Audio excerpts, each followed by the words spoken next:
રાજકોટના જસદણમાં 5 વર્ષના બાળકનું ડૂબવાથી મોત નીપજ્યું છે। બાળક મોતને ભેટ્યો। કાનપર ગામે પરપ્રાંતીય શ્રમિકના બાળકનું મોત નીપજ્યું। તો બાળકના મોતથી પરિવાર પર આભ ફાટ્યું હોય તેવી પરિસ્થિતિ સર્જાઈ છે। કાનપર ગામે પરપ્રાંતીય શ્રમિકોના બાળકનું મોત, જેમાં વાડી વિસ્તારમાં કામ કરતા શ્રમિકના બાળકનું મોત નીપજ્યું છે। કુવા કાંઠે રમતા રમતા બાળક કુવામાં પડી જતા તે મોતને ભેટ્યું।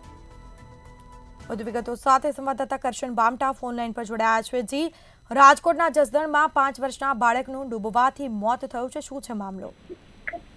ત્યારે વિગતો જોઈએ તો જસદણ તાલુકાના જે કાનપર ગામને એક બનેલી ઘટના છે ને, વાડીમાં જે રમતા રમતા બાળક જે કુવામાં પડી ગયું હતું, ત્યારે ઘટના સ્થળે જસદણની ફાયર બ્રિગેડની ટીમ દોડી ગઈ અને તેને રેસ્ક્યુ કરી અને બાળકનો મૃતદેહ બહાર કાઢવામાં આવ્યો હતો। અને તે રમતા રમતા બાળક કુવામાં પડી ગયો હતો અને 3 બહેનનો એકનો એક ભાઈ હતો તેવું જાણવા મળ્યું છે। ને જસદણની ફાયર બ્રિગેડ લોકોએ પણ આભાર માન્યો હતો ને જે જસદણ ફાયર બ્રિગેડની જે ટીમ હતી તે કુવાના તળિયેથી આ બાળકનો મૃતદેહ બહાર કાઢ્યો હતો।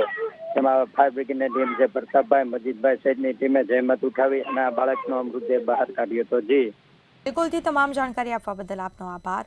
તો કુવા કાંઠે રમતા રમતા બાળક કુવામાં પડી જતા તેનું મોત થયું। આશિષ નામના બાળકનું ડૂબવાથી મોત થયું છે।